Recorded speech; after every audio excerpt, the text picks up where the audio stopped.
오늘 아침 일라디오. 이제 설 연휴가 닷새 앞으로 다가왔습니다. 명절 앞두고 주말에 추모공원에 다녀오신 분들 많으실 거고요.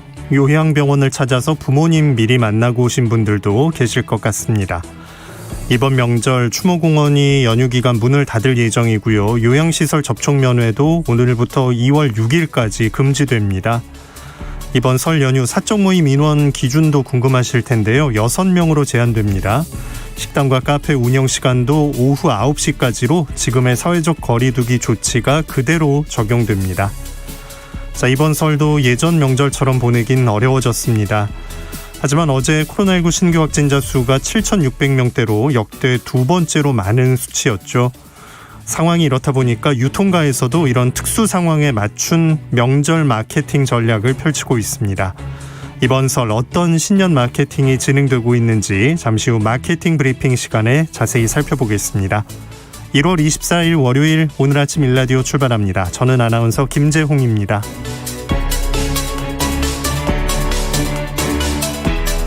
오늘 아침 일라디오 오늘도 생방송으로 여러분과 함께합니다. 방송 들으시면서 참여해 주실 분들은요. 단문 50원, 장문 100원의 유료 문자 샵 9730 이용하실 수 있고요. 유튜브에서 KBS 일라디오 공식 채널 검색해서 들어오시면 채팅 창이 마련되어 있습니다. 그리고 콩 어플리케이션에서 일라디오를 보이는 라디오로 함께하실 수 있습니다. 자, 오늘 월요일 이번 한 주 새농퀴가 시작되는 날이죠. 오늘부터 목요일까지 나가는 문제를 잘 들어보시고요. 정답 보내주시면 됩니다. 정답과 선물 받으실 분들을 매주 금요일에 발표하고 있습니다. 정답 맞춰주신 분들 가운데 20분을 추첨해서 농촌진흥청에서 제공하는 웰빙 혼합 잡곡 세트, 모바일 커피 쿠폰 등의 다양한 선물 드리겠습니다. 자, 이번 주 새농퀴 첫 번째 힌트 지금 나갑니다.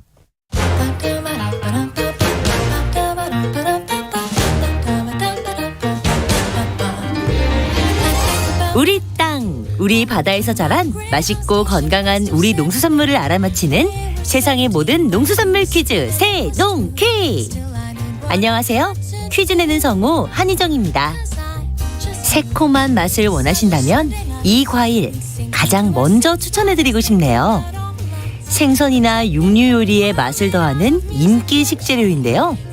특히 생선회에는 짝꿍처럼 한쪽에 자리 잡고 있죠.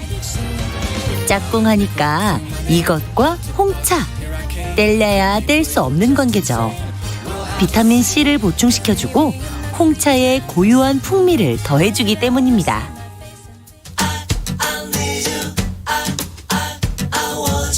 새콤한 향기 같은 너, 항상 웃는 너,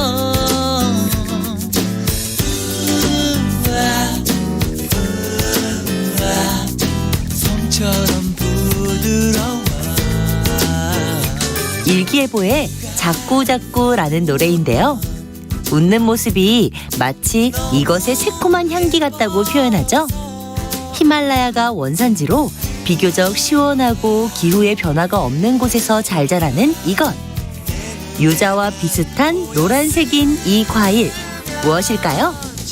정답아시는 분들은 단문 50원, 장문 100원이 드는 유료 문자 샵 9730으로 보내주세요. 20분께 행운의 선물 드리겠습니다. 사뿐히 내게로 와. 장난치니 즐거워.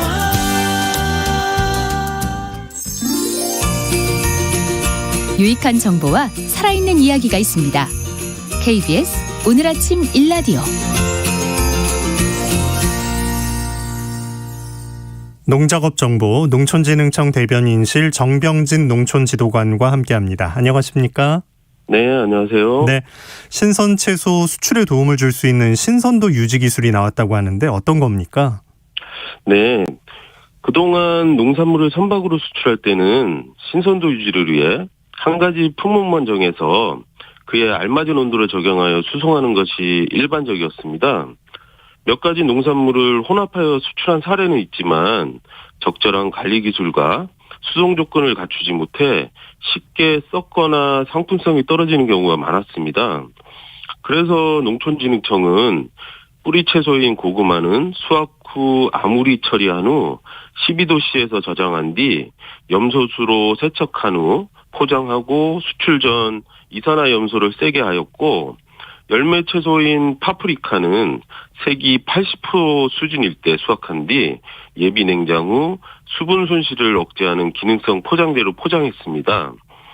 그리고 토마토는 색이 10 내지 30% 정도 들었을 때 수확해서 예비 냉장 후 한 컨테이너에 실어 온도 9도씨, 환기구는 3분의 2만 열어두는 조건을 적용해 수출한 결과 선적 15일 뒤에 현지에 도착한 고구마, 파프리카, 토마토의 품질이 매우 좋게 유지됐으며 네. 현지 구매상과 소비자의 반응도 매우 좋았습니다. 이 기술을 적용하면 수출 물류비 절감 등을 통해 K농산물의 우수성을 알리고 다양한 품목을 연중 효율적으로 수출하여 시장 확대에도 기여할 것으로 기대하고 있습니다. 네. 자, 이번 주 농업기상 전망은 어떨까요? 네, 민족의 명절인 설날을 앞두고 있는 이번 주 오늘 오전 강원 영동 지역과 경북 동해안 지역에 눈이 온 후 그치겠으며 내일은 전국적으로 흐릴 것으로 예보되어 있습니다. 하지만 다른 날들은 대체적으로 맑을 것으로 예상됩니다. 기온은 지난주보다 높아질 것으로 예상되지만 일교차가 클 것으로 예상되니 건강에 유의하시기 바랍니다. 강수량은 평년과 비슷할 것으로 예보되어 있습니다. 경기 북부 지역과 강원 영서 지역에는 가뭄이 우려되므로 이에 대한 대비 사항도 철저히 점검해 보셔야겠습니다. 또한 건조한 날씨에 대비하여 산불 등 화재에 대한 각별한 주의도 필요한 시기입니다. 네. 자, 각 농가가 실천할 농사 정보 살펴보죠. 벼농사 어떻습니까? 이제 다음 주 설이 지나고 나면 입춘입니다. 봄이 머지않았다는 뜻인데요. 본격적인 영농철에 대비하여 지금부터는 땅심 높이기에 신경을 써주셔야 할 시기입니다.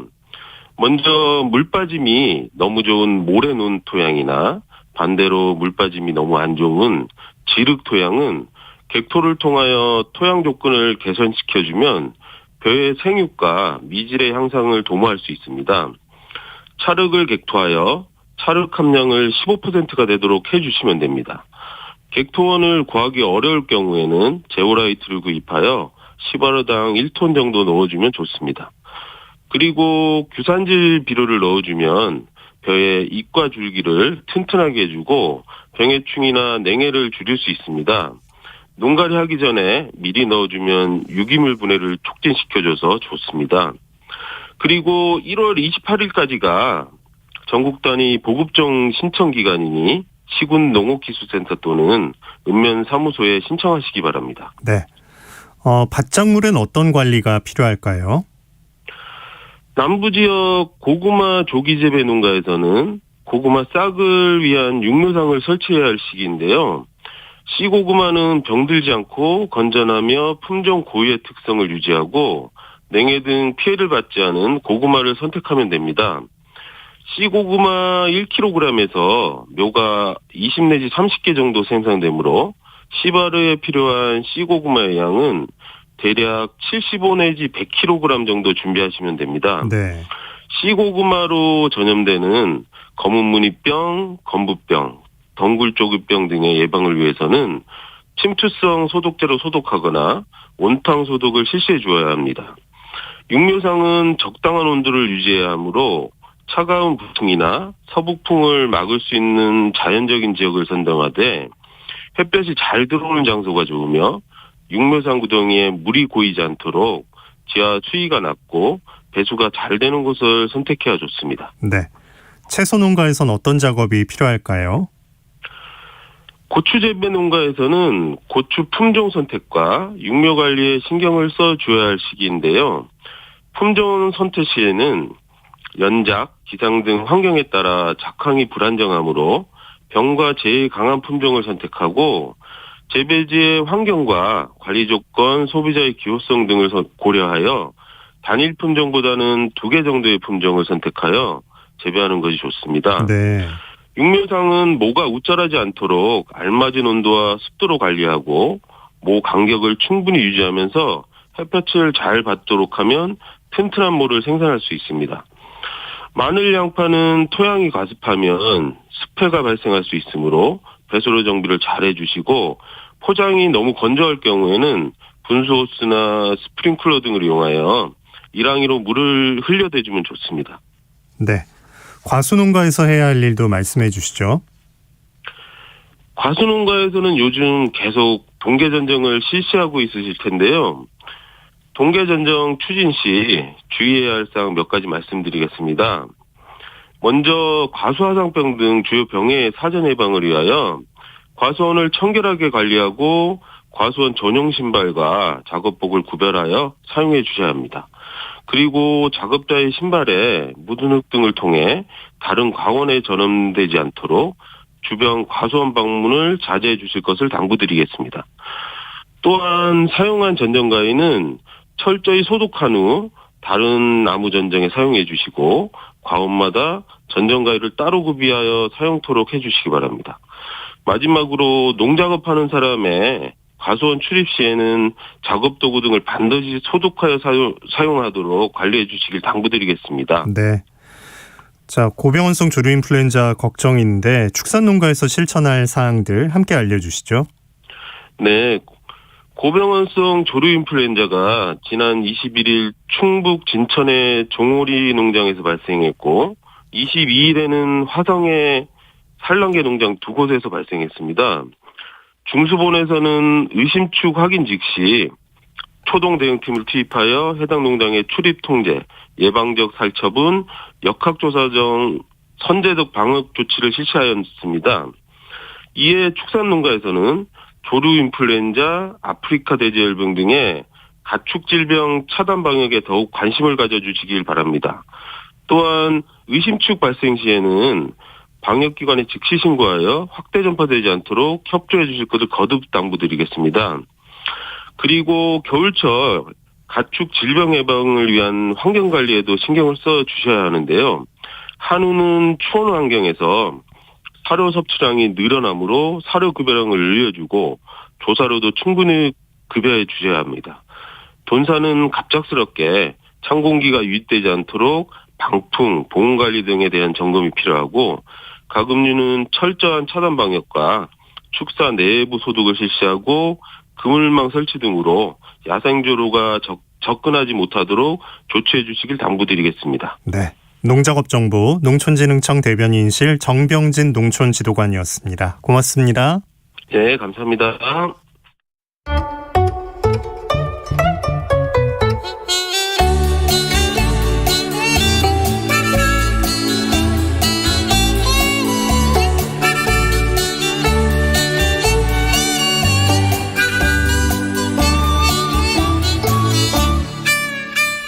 쉽고 재미있는 우리 품종 이야기. 오늘 재배하기 쉬운 백색의 느타리 품종인 새나에 대해 자세히 알아봅니다. 농촌진흥청 국립원예특작과학원 버섯과의 오민지 농업연구사 전화 연결합니다. 안녕하십니까? 네, 안녕하세요. 반갑습니다. 느타리 품종 이름을 새나로 지으신 건데 어떤 사연이 있나요? 네, 일단 새나라는 품종 이름은 그 순우리말 새나라는 단어에서 만들어졌습니다. 새나라는 단어는 이제 새가 나는 것처럼 자유롭고 아름답다라는 뜻을 갖고 있는데요. 이 품종이 이제 국내뿐만 아니라 세계적으로 이제 널리 재배되고 확대되길 바란다는 희망으로 이름을 그렇게 짓게 되었습니다. 그리고 이제 호주나 유럽 등에서 이제 백색 버섯을 좋아하는 경향이 있기 때문에 네. 순우리말이지만 이제 외국인들도 좀 쉽게 부를 수 있는 그런 쉬운 발음의 품종 이름을 붙였습니다. 네, 세개할 때 새나, 새자를 붙여서 새나로 지으신 건데 이게 이제 신품종 느타리잖아요. 네. 기존 느타리와 비교했을 때 어떤 점에서 우수한가요? 일단 새나 품종은 이제 기존 느타리랑 비교했을 때 가장 큰 특징이라고 할 수 있는 게 갓 색깔이 이제 하얀색이라는 점인데요.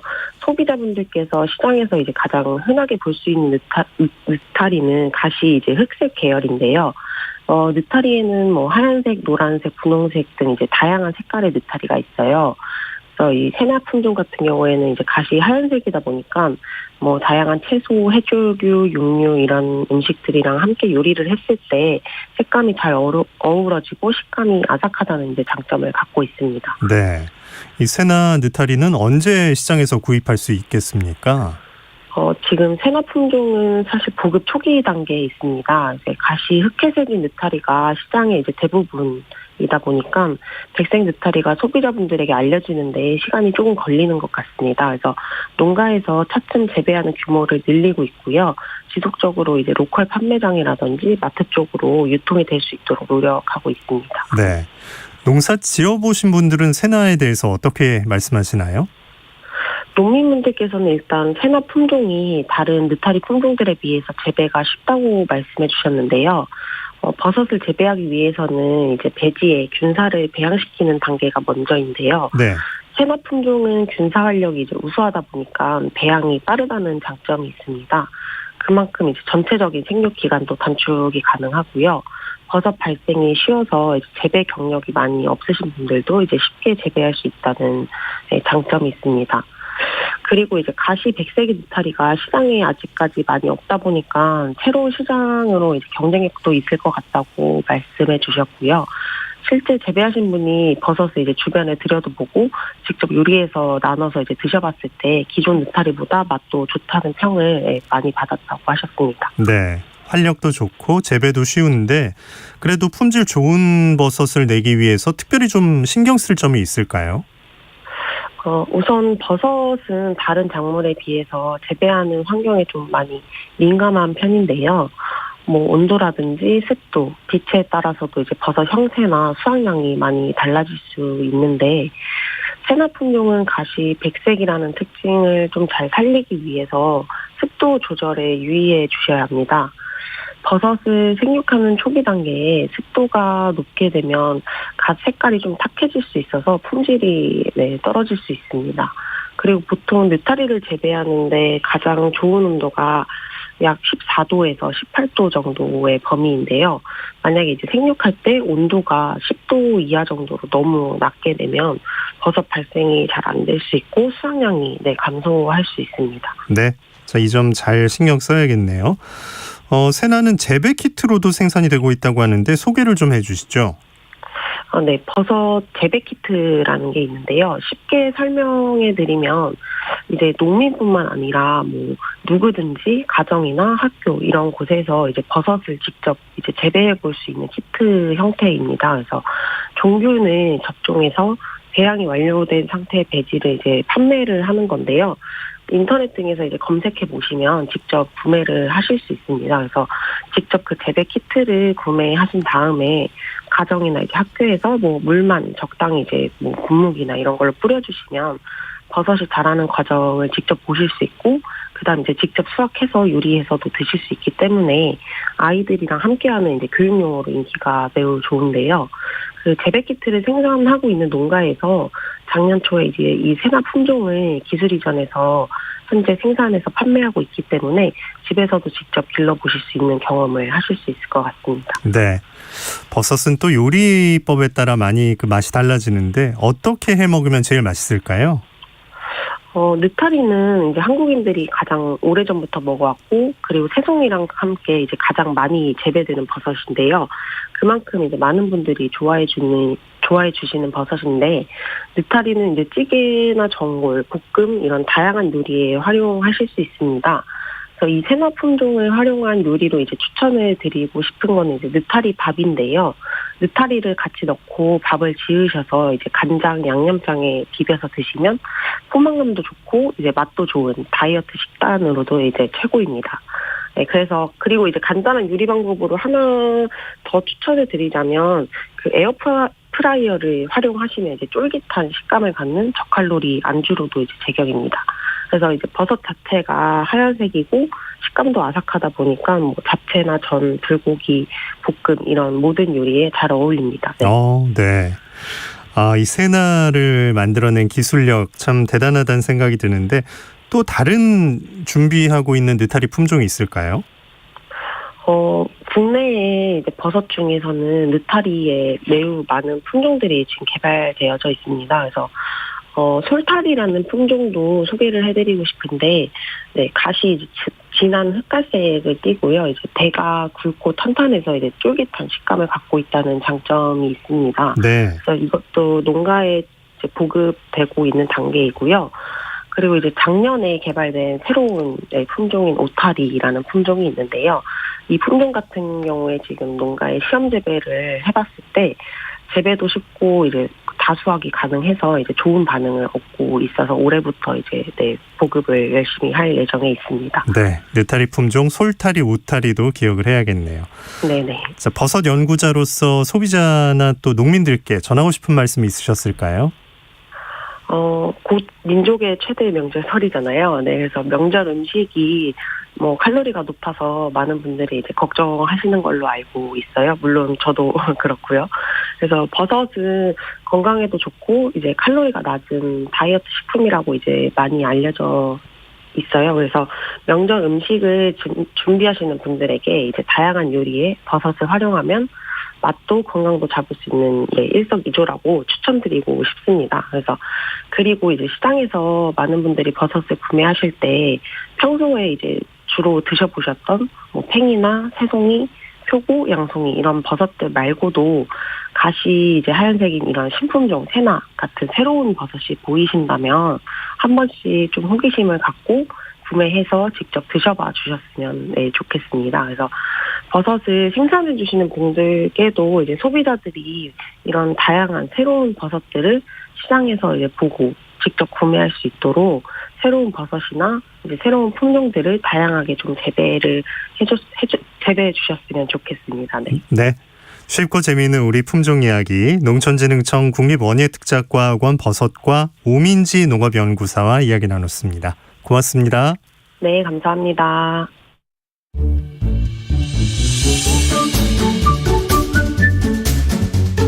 아침을 여는 기분 좋은 습관. KBS 오늘 아침 1라디오.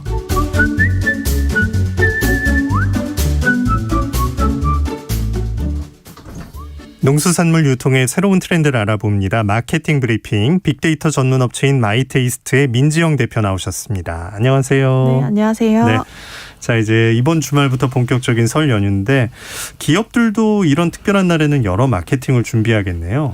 네, 명절뿐만 아니라 휴가 시즌 또 각종 기념일까지 특별한 날에는 기업들도 이 날에 맞춰서 소비를 촉진하는 마케팅을 합니다. 이를 데이 마케팅 혹은 시즌 마케팅이라고도 하는데요. 네. 이 마케팅의 정의 자체가 기념일을 타겟으로 하는 마케팅이고요. 가장 유명한 데이 마케팅 사례로는 11월 11일 막대 과자 데이가 있고요. 네. 네, 발렌타인데이나 화이트데이도 있는데 이 때문에 매월 14일에 여러 가지 의미를 붙여서 데이 마케팅을 하기도 합니다. 이렇게 다가온 설 연휴를 맞아서 또 활기를 띠고 있는 이 마케팅, 특히 유통업계나 식품업계에서 선호하는 데이 마케팅에 대해서 알아보겠습니다. 네. 이 날이 되면 뭘 사라 이런 뜻인 것 같은데 네네. 약간 그 상술 같기도 해요. 네, 억지인 것 같다. 기업이 좀 끼워 맞춰서 만든 것 같다라는 반응도 있고요. 네. 남들 따라한다고 남들 따라서 하고 싶진 않다 이런 부정적인 반응도 있는데요. 이제 좀 날짜에서 쉽게 유추 가능하거나 좀 재미있다라고 싶으면은 연인이나 지인들과 함께 즐기기도 합니다.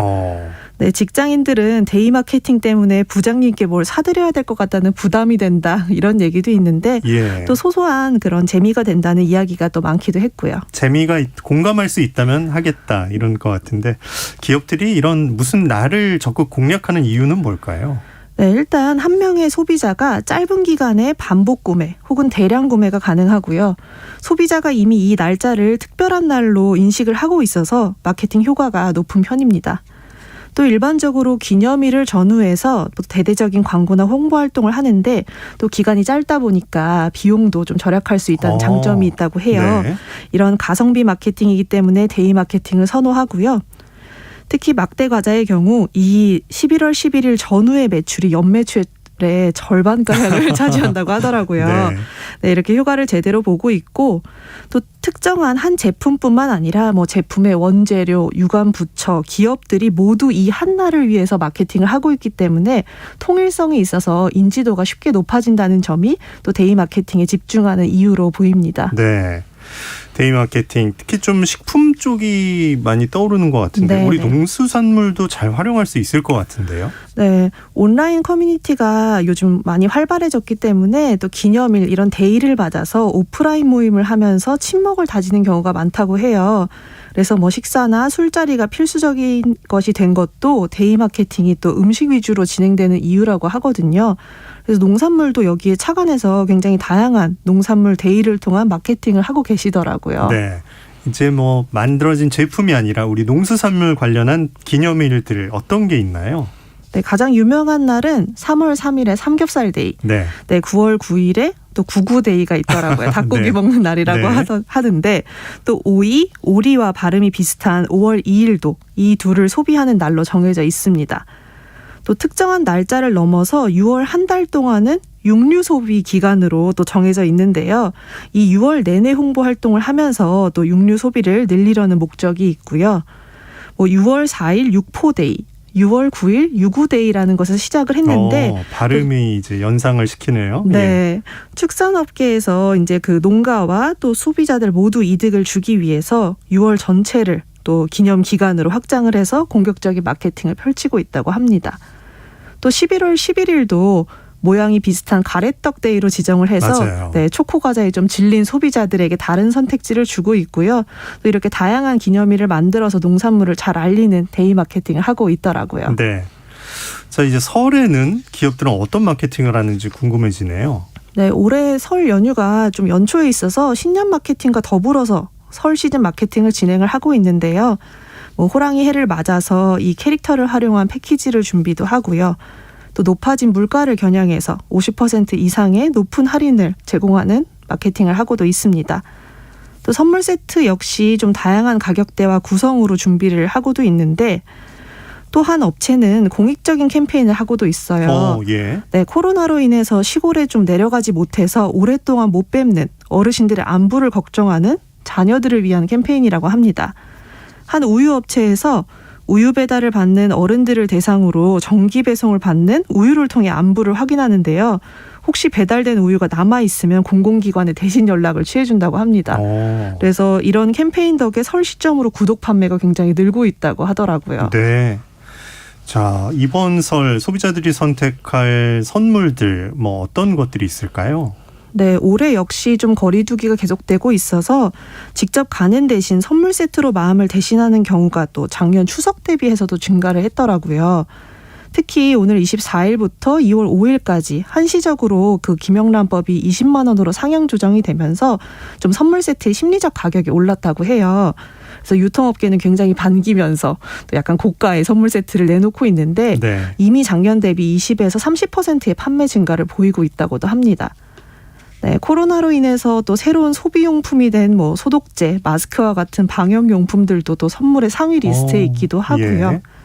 또 연휴에 고향에 가지 않는 분들을 위한 설캉스 아이템도 평년 대비 10배 이상이나 지금 수요가 증가했다라는 그 통계도 있습니다. 예.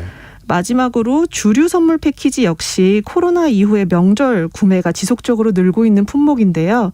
집에서 연휴를 즐길 동안 내가 마실 술을 명절 선물로 구매한다는 집콕족들의 선택을 받고 있었습니다. 참 다양하게 소비가 진짜 이루어지네요. 네.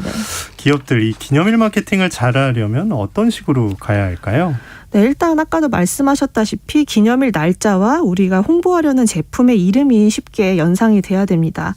조금 유치하다라는 생각이 들더라도 좀 단순하게 만들어야 소비자들이 바로 기억을 하고 구매로 연결을 시킬 수 있을 것 같아요. 네. 뭐 구구데이처럼 의성어를 쓴다든지 포도의 모양을 연상시키는 8월 8일 포도데이도 귀엽다는 반응이 많더라고요. 예. 이렇게 좀 매출을 올리는 데 기여를 하고 있으니까 좀 쉬운 기념일을 지정하는 것을 참고를 하시면 좋겠고요.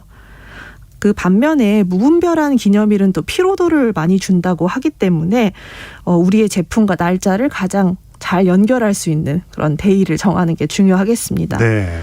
또 마지막으로는 그 단번에 혹시 기념일이나 제품이 연상되지 않는다면 좀 적절한 스토리텔링을 통해서 소비자들에게 인식을 시키고 이를 마케팅에 활용하는 게 좋을 것 같은데 네, 버섯데이의 경우에는 숫자 5를 가지고 5세 이하의 어린이에게도 좋고 50가지 이상의 좋은 성분이 있는 효능과 장점을 연결시켜서 5월 10일로 지정돼 있더라고요. 예. 네, 의미가 참 좋은데 아직은 소비자들에게 많이 알려져 있지 않으니까 이런 이야기를 중심으로 기념일 마케팅을 하시는 것도 좋을 것 같습니다. 맞아요. 다른 제품들이 선점한 날짜는 피할 수밖에 없으니까 네. 다른 내용으로 이야기를 만들어야겠네요. 네.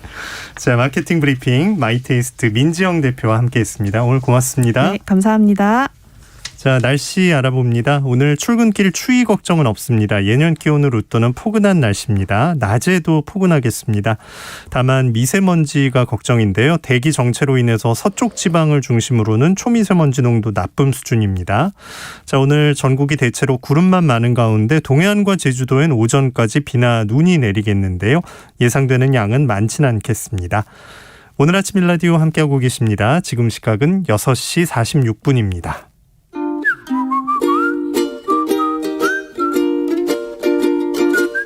오늘 아침 일라디오 김재용 아나운서의 진행으로 듣고 계십니다.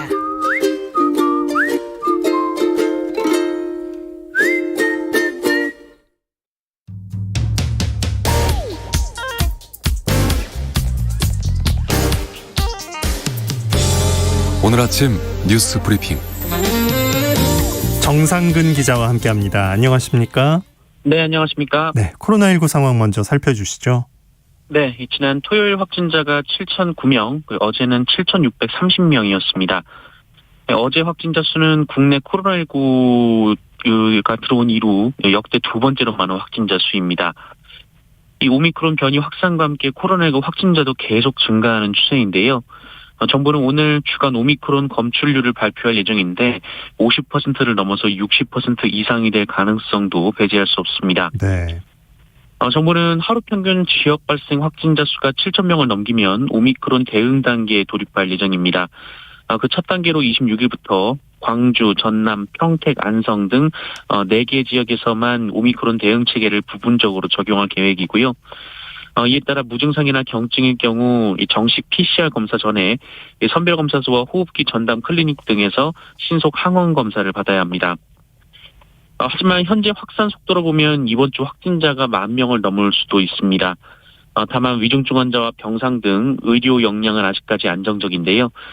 그래도 확진자가 증가하면 2, 3주 정도 시차를 두고 위중증 환자도 늘어나는 만큼 이에 대한 대비가 시급한 상황입니다. 아울러 이 고위험군이 아닌 경증, 중증 환자에 대한 의료 체계도 서둘러 보완해야 한다라는 지적이 나오고 있습니다. 네. 자, 대선 후보들 살펴보죠. 이재명 후보는 부동산 공급 대책을 발표했다고요? 네, 더불어민주당 이재명 후보는 그동안 예고해왔던 대규모 주택 공급 방안을 발표했습니다. 이에 따르면 공급 규모는 총 311만 호로 경선 때 밝힌 250만 호보다 61만 호가 더 늘었습니다.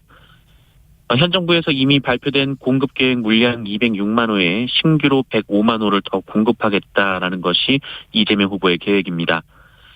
이 추가 공급 물량의 대부분이 서울, 경기, 인천에 집중됐는데요. 다만 당내에서도 찬반 논란이 일었던 이 김포공항 이전을 통한 부지 개발은 제외가 됐습니다. 공항은 그대로 두되 이 주변 부지를 활용하기로 했고 용산공원 반환 부지 등 공공택지를 공급하겠다라고 공약했습니다. 공공주택은 반값 아파트로 공급하고 이 공급 물량의 30%는 무주택 청년에게 우선 배정하겠다라고도 했습니다. 다만 이러한 대규모 공급이 임기 내에 가능할지는 자신하지 못했는데요. 그리고 제시한 공급 규모의 82%가 수도권에 집중돼 있어서 수도권 편중이라는 지적도 나왔습니다. 한편 이재명 후보는 현 정부의 부동산 정책을 두고 부인할 수 없는 실패라며 거듭 부동산 정책에서는 다를 것임을 강조했습니다. 네. 윤석열 후보는 국민들이 제안한 공약 중에서 선정해서 발표했네요. 네, 윤석열 국민의힘 후보는 시민들로부터 공약 아이디어를 공모했고 그중 첫 번째로 육아 재택보장 공약을 발표했습니다. 육아 중인 노동자가 재택근무를 선택할 수 있도록 하자라는 건데 30대 여성의 제안이었습니다. 윤석열 후보는 이 제안을 받아들여서 육아재택을 허용한 기업에 인센티브를 부여하는 방식을 검토하고 있다라고 밝혔습니다. 이외에도 1,500여 건의 국민 제안 가운데 현직 의사가 제안한 건강보험 정보 도용 방지 같은 이런 4가지 아이디어가 공약으로 채택이 됐습니다. 또 보육 국가 책임제 차원에서 저소득층과 이 맞벌이 가정 초등학생에게 급식 지원을 확대하겠다라고 밝혔고요.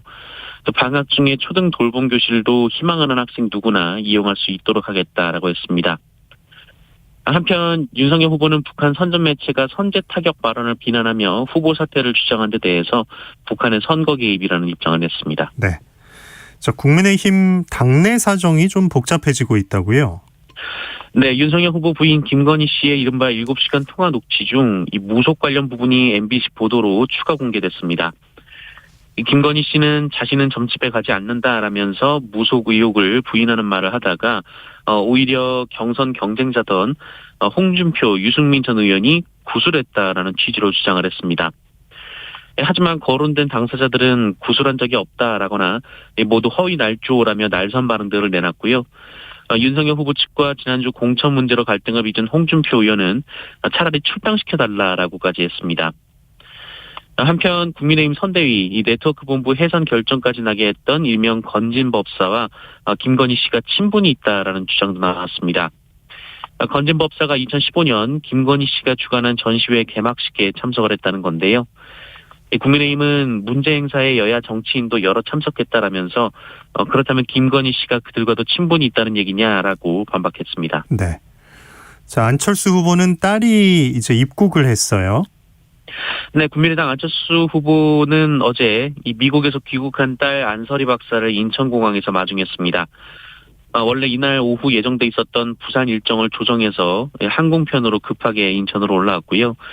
배우자 김미경 서울대 교수와 함께 공개 일정으로 안설이 박사 귀국을 맞이했습니다. 안철수 후보는 김미경 교수와 두 손을 맞잡고 안설이 박사를 기다렸고 오후 6시쯤 안설이 박사가 모습을 드러내자 반갑게 인사했습니다. 안설이 박사는 미국 UC 샌디에이고 대학에서 박사과정을 마친 뒤 연구원으로 재직 중인데요. 지난달 소속 연구팀이 발표한 오미크론의 전염성 연구 결과물이 뉴욕타임즈에 실리면서 유명해지기도 했습니다. 네. 자, 광주의 화정 아이파크 붕괴 현장 이제 24시간 수색 작업에 들어간다고요? 네, 광주 화정 아이파크 붕괴 사고 현장에서 사고 수습본부는 가장 큰 난관이던 이 크레인 철거를 어느 정도 마치고 오늘부터는 남은 실종자를 찾는 수색 작업을 24시간 지속 체계로 전환한다고 밝혔습니다.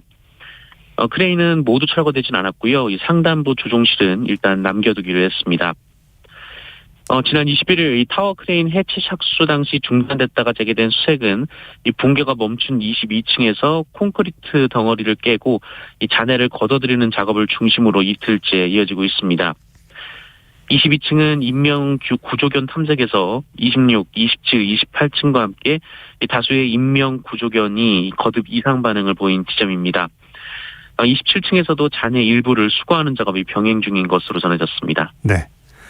자, 스키장 리프트 역주행으로 이용객들이 다치는 사고가 있었다고요? 네, 지난 토요일 오후 3시쯤 이 경기도 포천에 위치한 베어스타운 스키장에서 정상을 향해 올라가던 리프트가 갑자기 멈추더니 역주행하는 사고가 발생했습니다. 이 많은 탑승객들은 리프트에서 스스로 뛰어내리거나 이 100여 명은 2시간가량 공중에 매달려 있기도 했는데요. 이 사고로 어린이 한 명이 타박상을 입어서 병원으로 이송되기도 했습니다. 이 뛰어내리는 과정에서 여러 명이 다쳤지만 이 부상 정도는 심하지 않은 것으로 전해졌고요. 다만 40여 명이 진료를 위해 스스로 병원을 찾은 것으로 알려졌습니다. 이 매달린 100여 명은 소방당국이 구조를 했습니다. 포천시는 사고 당일 운행 중지 명령을 내렸으며 안전검사를 통해 사고 원인 규명과 재발 방지 대책을 마련하고 있습니다. 지금까지 확인된 바로는 감속기 고장으로 추정이 되고 있는데요.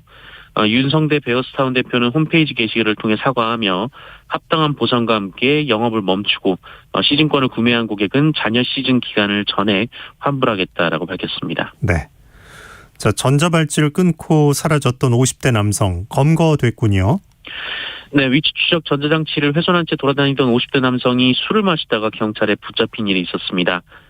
경기도 남양주시에 사는 이 남성은 지난 토요일 오후 2시쯤 창원에 있는 친누나 집을 방문했고 이후 잠시 외출했다가 인근 철물점에서 가위를 사서 전자발찌를 끊었습니다. 경찰은 남성의 동선을 추적해서 6시간 정도 지난 뒤 창원 의창구안 수점에서 술을 마시던 남성을 체포했습니다. 이 택시를 타고 계속 돌아다닌 것으로 전해졌고요. 이 택시기사에게 술을 한잔하자라고 권유했고 이 택시기사와 술을 마시다가 현장에서 검거됐습니다. 이 남성은 술이